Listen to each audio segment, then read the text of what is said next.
sak mesine kudu atur ning ana kersane Kanjeng Rama Prabu luwih dhisik. Mongko iki tlatah Ngastina. Yen nganti wong Ngastina ngerti gek dadi apa? Endi jenenge Palasara?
Pandom yokumulung iring soto Kurawa gambar kongke srukatite katut larut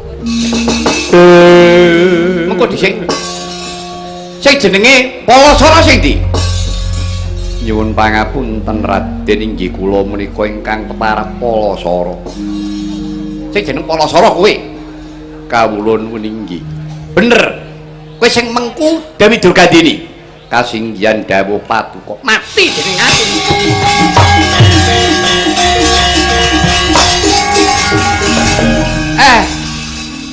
Wong ki karepe piye iki mau? Lah sing roh sapa? Nek ora ngerti sangkane mbirai moro-moro takon cek-cek bladang. Genamen kok iki karepe iki kepiye? Dicedhaki kae to, Le.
Yen nyata pancen kowe iki pendhita kudune ngerti paugeran.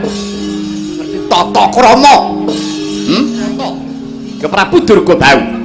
Kasih Raden Durgandana, aku adine Mbak Yu Durgandini. Ngopo kowe? Kowe wani mengku lawan Mbak Yuku. Si Durgandini wis bangun pesanggrahan kang endah. Rumangsamu kepiye? Si diarani pendhita sing bener becik. Ya. Dari ilmumu kuwi wis turah-turah, ngerti marang paugeran. Padha wae kowe nyepelekke wong Wirata. Kowe nyata pendhita pedhingan yen kowe iso ngalahke Durgandana. Ayo. Adu kaprawiran, endi sing luwih digdaya?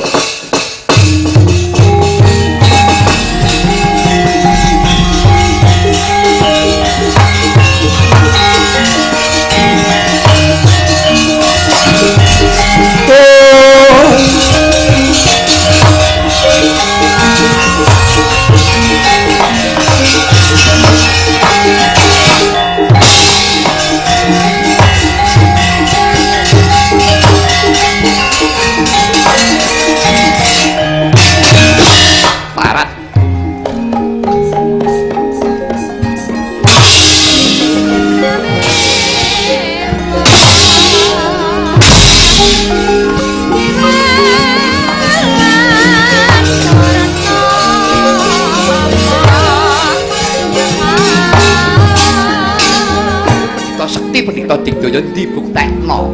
Buktekno kasektenmu. Kowe aja wedi. Aku ora malati. Aku ora malati, aku padha karo kowe. Ayo. Endi kasektenmu? Tuduhno Palasara.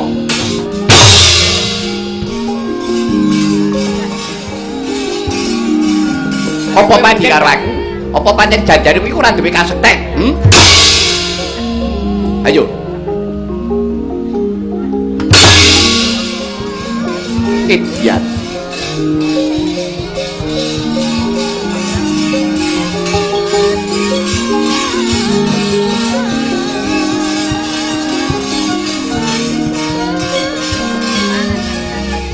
Ki Pusaka Wirata iso ngutapke nyawamu. Idan. Gage, marsa kowe, Marsa. Tak tunggone. Tak tampani apa kasektenmu? Ayo Gage. Patek Jaya Dikawi. Kowe, aja pareke karo aku. Raden Durgandana. Apa? Ngakumu kowe putraning ratu.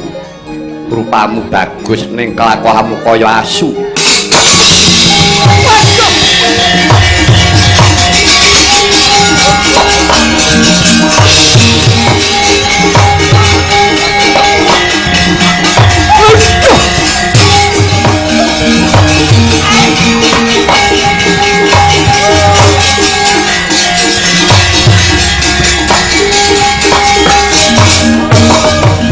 Terus ana rica-rica.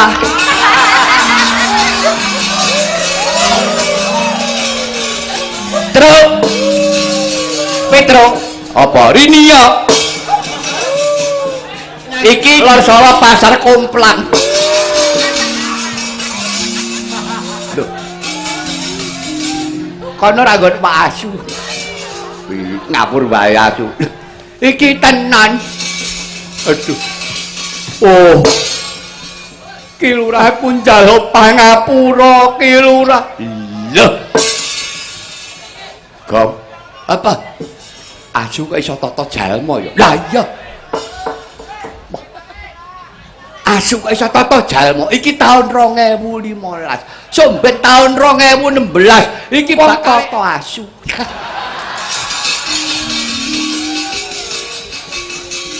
Aduh. Ki Lurah aku jalukno pangapura. Aku Durgandana. Oh. Sampai teko ngamuk-ngamuk mau. Iya. Aku jalukno pangapura Ki Lurah aku wis kapok tenan. Aduh ora nyono jebul. Resi Palasara ki rasane tembunge kok mandi. Aku ya gek Palasara urung aku. Iye Ki Lurah, aku jalukno ngapura. Oh, asune lanang. Cak ora brus. Kok, Bapak jeruin rene. Siapa? Bapak Semar diaturi rene.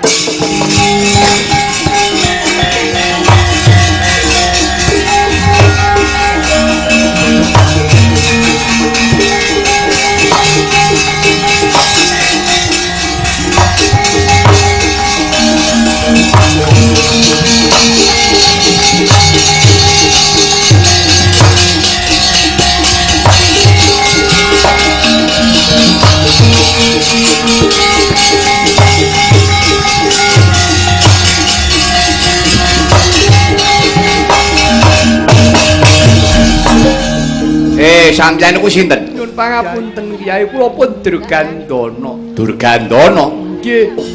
Kula kadhanganipun Mbakyu Durgandana, kula menika putra Wirata. Lah kok sampeyan iso wujud kaya ngoten niku pripun? Cah bagus-bagus iku iso dadi asu iki mau piye? Aduh, kula dipun sotaken kaliyan Resi Palasara. Kula kados ngaten. Lepat kula napa? Sampeyan ora ngrungsani rumput to? Kudune sampeyan ndang mawas diri rupane bagus terus dadi asu. Niki jane mung pralampita. Tekse pralampita niku Sampeyan iku anak ratu ra ndek unggah-ungguh ra ndek tata krama. Jan sing ra ndek tata krama niku sampeyan. Ngaten. Ora. Sampeyan iku putra ratu, mongko kudune dadi panutan. Nek sampeyan sapa sira sapa ingsun ngugemi tembung aja dumeh. Niku manggondhe aja dumeh sampeyan nyekal panguwasa. Aja dumeh sampeyan iku anake ratu. Dadi ratu niku dudu ratune kulawarga ning ratune bangsa. Mudeng sampeyan. Nggih, Kyai. Wah, mboten nyono sotakan kok dadi segawon. Angkah kula menika ingkang radi sae. Upama genjik piye? Ora. Gong ora. Lah piye witara kek? Sedake dadi asu yo kuru. Ketone ora kopen kuwi. Aduh kula lajeng kados pundi, Pun? Sampeyan kok. Sakniki kudu ngakoni luput nggih. Inggih. Sampeyan nek gelem ngakoni luput bakal entuk pangapura. Nek sampeyan ora gelem ngakoni luput aja takon dosa. Nggih, mun kula estokke Kyai kok. Suwan ngersani Sang Adi Penemban.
Dadi ana sona sing bisa tata jalma. Aduh.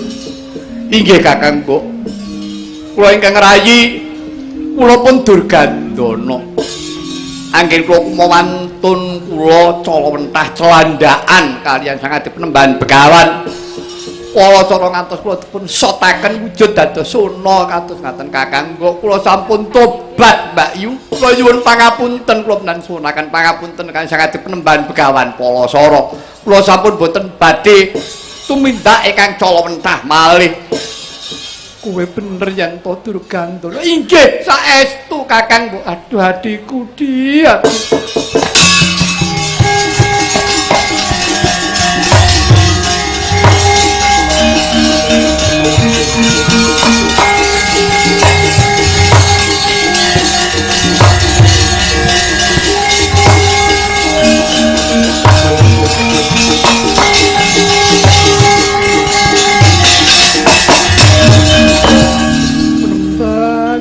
Penemban kula nyuwun kuring pangapunten Penemban sepinten kalpatanipun Adi kula pun Durgandana kula ingkang nyuwunaken pangapunten Penemban.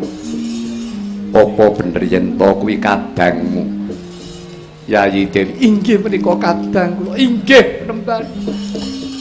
Kula kadangipun Mbak Yu Durgandini menika saestu Penemban.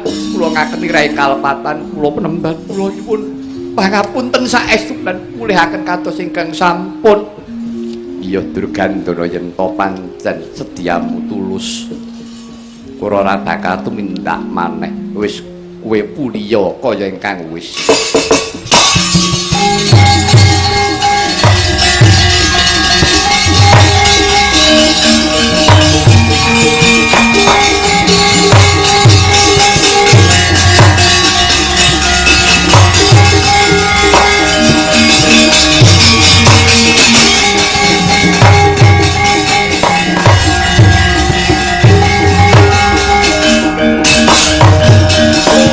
Kagyatri sang kapirang urinang kul kinempit kemaning dawana yoki tukang walang ati. Aduh Penemban, sepinten genging kalepatan kula sang adi Penemban, anggen kula dranyak ngomantun dumateng paduka sang adi Penemban. Iki lair batos kula kadang daripun Mbak Yu Durgandini. Iya Raden wis ora dadi ngopo yen to pancen sediamu. Bener becik. Durgandana Kula wonten dawuh. iki malah pulu namung putraku kakung lawan sangadi Penemban Begawan Palasara. Iki wis lair diparingi tetenger riyasa ya Kresna Dipayana. Dalah. Syukur mangayu bagya. Kakang Mbok menawi tetela mekaten menika tetela badhe ndadosaken inggih menika tentreming negari Wirata. Durgandana. Durgandana.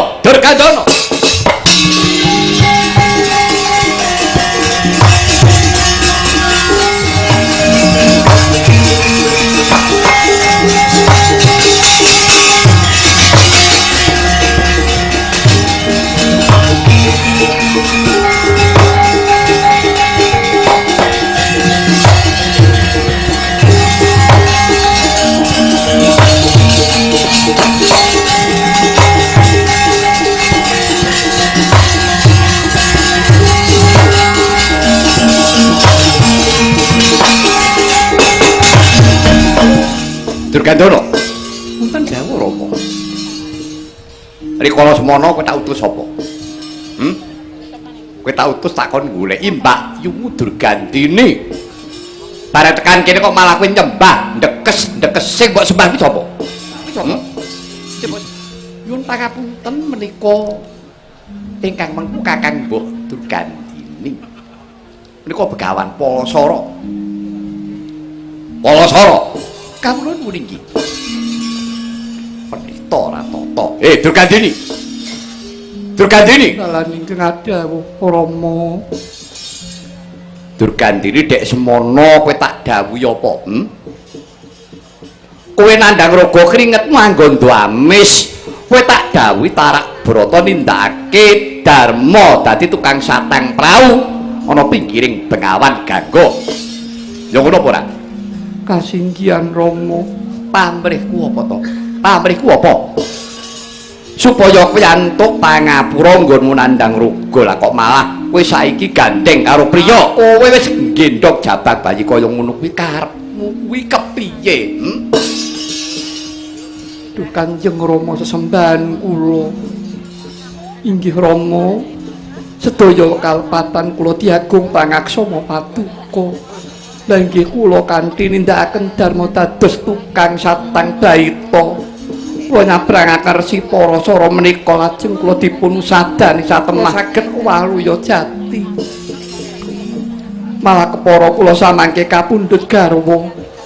Kaliyan Sang Resi Parasara kula sampun peputra mijil kakung menika wayah paduka pun wiyasa. Inggih pun Kresna Dipayana Rama. Aku ora takon perkara bojomu lan anakmu. Yen perkara kowe golek bojo, Wirata kebegan kebak para raja ratu gagah tur sembada sugih bandha donya. Ora mung waton seneng. Rama Prabu badhe kados pundi nyatanipun Sang Resi Parasara sampun ngiyasakaken padhepokan wonten ing liman benawi menika Kanjeng Rama. Nah, apa kaya ngono kuwi rumangsamu bener? Pinggir Bengawan Ganggo iki rumangsamu wilayah negara ngendi? Kira wilayah negara Ngastina. Kena ngapa yasa padhepokan kok ora njaluki diparilah karo sing duwe bawah? Anggepe apa? Jare pendhita pinter. Pendhita wasis. Jebul ora tata, lanyo wani bedang anak ratu ora nembung. Yasa padhepokan ora taren njaluk parilah karo sing duwe bawah. Cetha yen to pendhita murang tata ngawu gawar sasat susul tumindakmu. Eling-eling pendhita ora dongko ora papan dulungmu memper yen to uripmu mung arep kaya kemladian nemplek ngempek arep nemplok karo wong wedok golek kamukten Wirata ya ngono lah.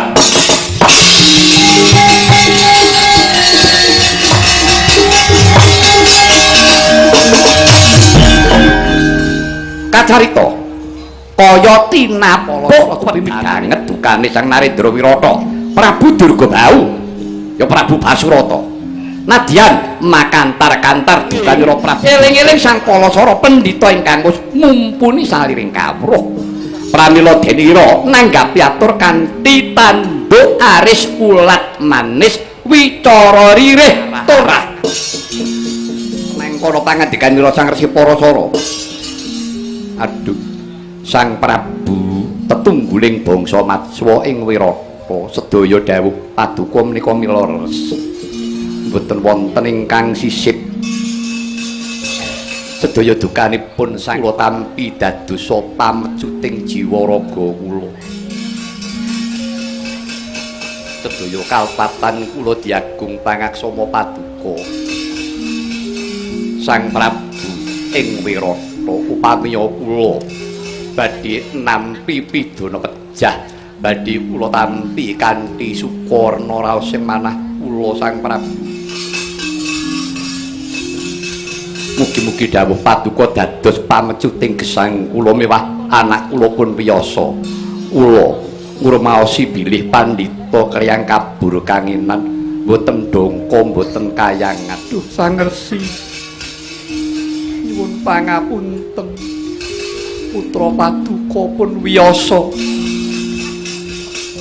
Boyong dateng pundi? Yayi Durgandini. Wis Yayi, sumenggalih pun Kakang estokna dawuh Kang Rama slametna kawibawane Prajamung Wirata. Sang Resi kula boten saged pisah kaliyan putra paduka pun wiyasa. Mangke menawi rewel kados pundi lajeng sinten ingkang badhe nesepi? Wis perkara iki aja mbok pikirake. Yen pancen wiyasa iki bakal dadi wiji sejati ana mergane. Wis dina iki karya Basuki muga-muga sira Yayi antuka nugraha peparinging Bathara lan dongakno anakmu wiyasa enggal diwasa dadi janma kang piguna tumraping bangsa lan negara pun Kakang lilanana bali marang satwarga ya Yayi.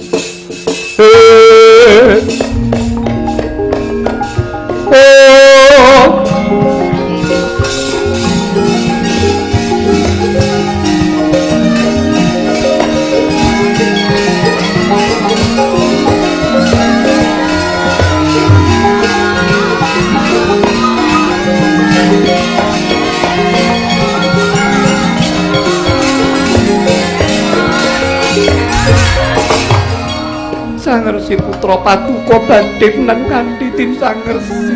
Wis Yayi karya Basuki. Wis aja mikirake sing abot undhak ilang kawibawan.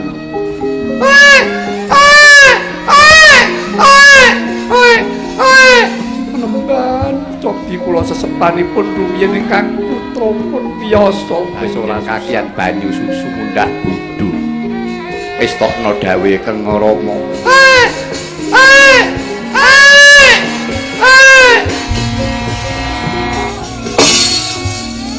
gegrek Yayah Tugu Sinukarta Prabu Durgabau ya Prabu Basurata. Kalamunta sejatine Sang Parasara Pendhita Saptawarga temah jetung getun keduwung tumlawung rasane kaya wong bingung.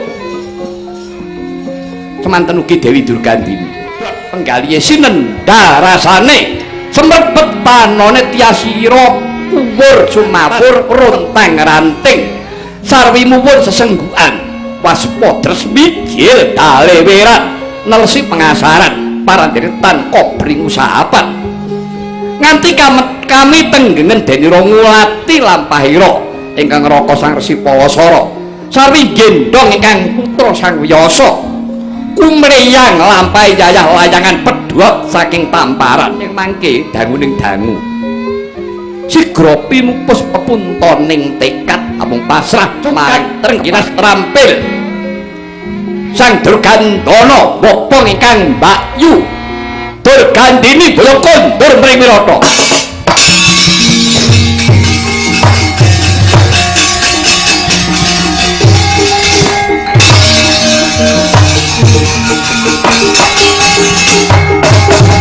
Durgandana, Durgandana, kula Rama, Mbakyumu iki.